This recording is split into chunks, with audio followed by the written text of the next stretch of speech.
پھر نبی کریم صلی اللہ علیہ وسلم جناب ابو بکر صدیق رضی اللہ عنہ کے ساتھ ہجرت کر کے وہاں پہنچے اور یثرب کو مدینۃ النبی کہا جانے لگا، یعنی نبی کا شہر۔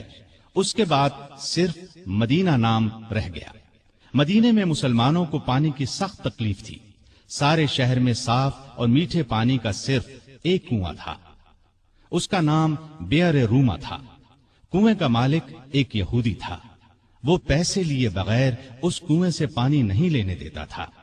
عثمان نے یہ کنواں مسلمانوں کے لیے خریدنا چاہا، یہودی فروخت کرنے پر آمادہ نہ ہوا۔ بڑی مشکل سے 12,000 درہم میں کنویں کا آدھا حصہ بیچنے پر رضامند ہوا۔ یہ اس طرح طے ہوا کہ ایک دن یہودی کی پانی لینے کی باری ہوگی، ایک دن سیدنا عثمان کی۔ جس دن سیدنا عثمان کی باری ہوتی تھی، مسلمان اتنا پانی بھر کر رکھ لیتے تھے کہ 2 دن کے لیے کافی ہو جاتا تھا۔ جب اس یہودی نے دیکھا کہ اب اسے کنویں سے کوئی فائدہ نہیں ہوتا تو اس نے کنویں کا باقی نصف حصہ بھی فروخت کر دیا۔ یہ حصہ بھی سیدنا عثمان نے خرید لیا اور سارا کنواں مسلمانوں کے لیے وقف کر دیا۔ اب کوئی روک ٹوک نہ رہی، مسلمان جس وقت چاہتے پانی لے سکتے تھے۔ آپ نے یہ کنواں مسلمانوں کے لیے 20,000 درہم میں خریدا۔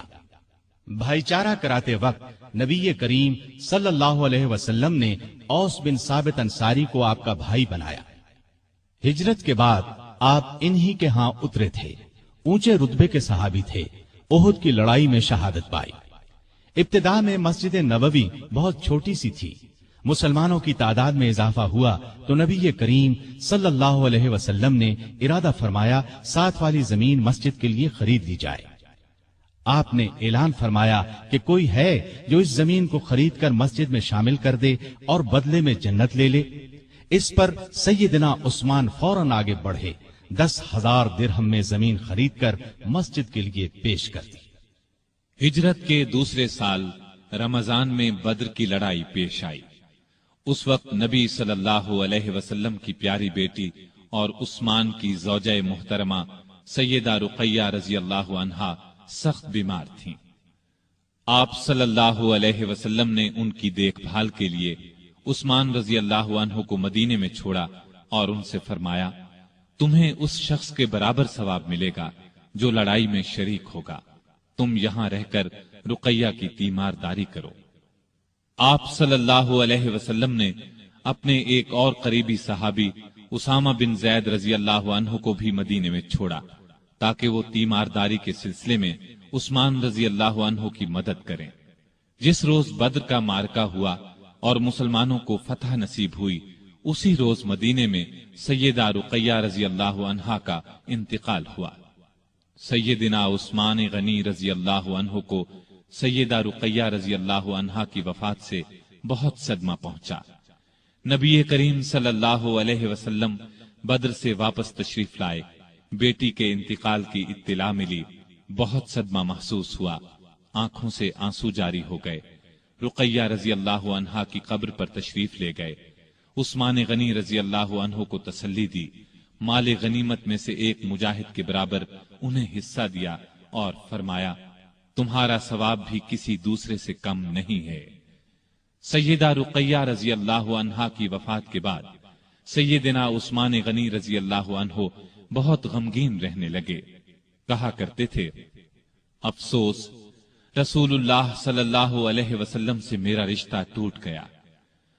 آپ صلی اللہ علیہ وسلم نے ان کی یہ حالت دیکھی تو اپنی دوسری بیٹی سیدہ ام کلثوم رضی اللہ عنہا کا نکاح ان سے کر دیا۔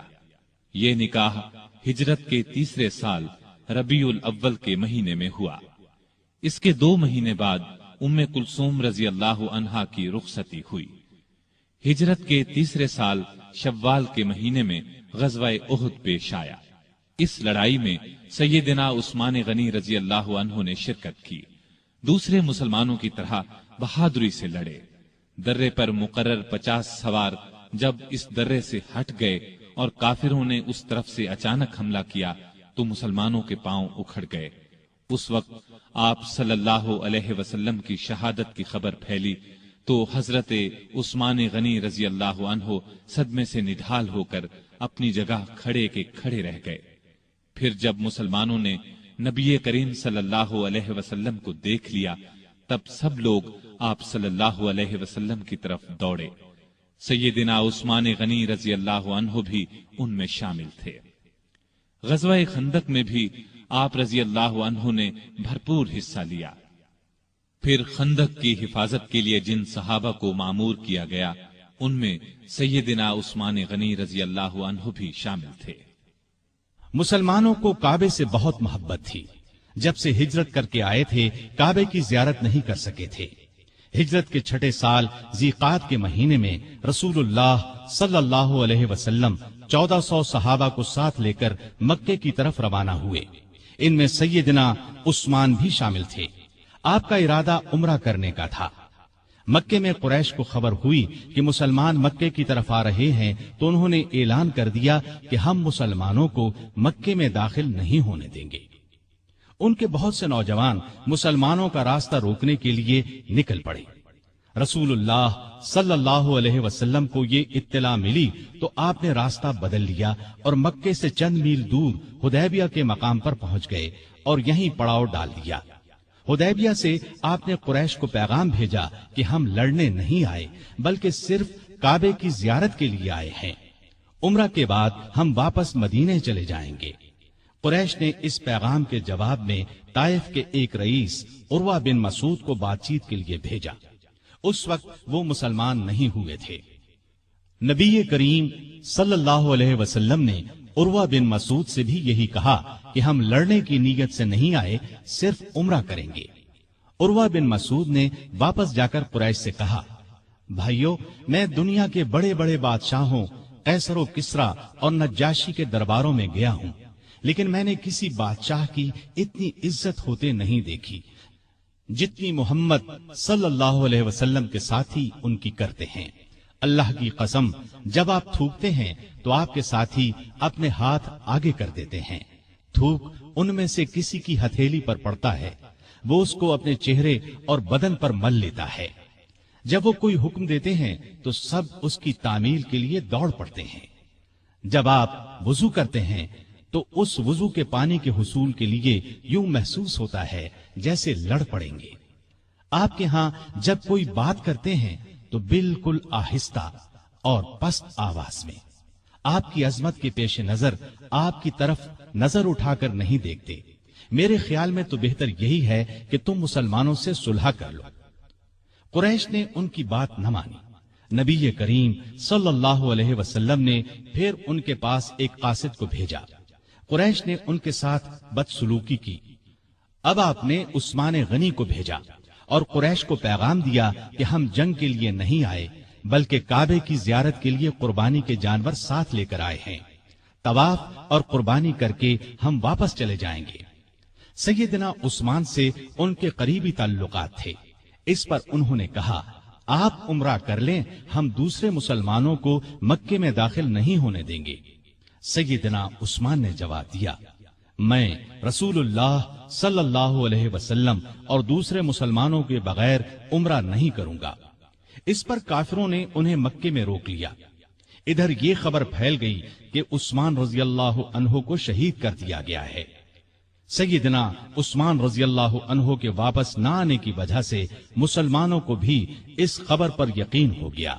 انہیں شدید صدمہ ہوا، غصہ بھی بہت آیا۔ وہ سب کافروں سے بدلہ لینے کے لیے بے چین ہو گئے۔ حالت اس وقت یہ تھی کہ مسلمان صرف 1400 تھے، لڑائی کا سامان پاس نہیں تھا، ان کے پاس صرف تلواریں تھیں۔ دوسری طرف دشمن پوری تیاری کے ساتھ ان پر حملہ کر سکتا تھا۔ وہ ہزاروں تھے اور اپنے گھر میں تھے، لیکن نبی کریم صلی اللہ علیہ وسلم کا بھروسہ تو اپنے رب پر تھا۔ آپ نے ببول کے ایک درخت کے نیچے اپنے تمام صحابہ سے بیعت لی کہ عثمان کا بدلہ لینے کے لیے لڑیں گے، مرتے دم تک پیچھے نہیں ہٹیں گے۔ سیدنا عثمان کی طرف سے آپ نے خود اپنے ایک ہاتھ پر دوسرا ہاتھ رکھ کر بیعت کی۔ مطلب یہ کہ آپ نے اپنے دوسرے ہاتھ کو سیدنا عثمان کا ہاتھ قرار دیا اور فرمایا، اور یہ عثمان کا ہاتھ ہے۔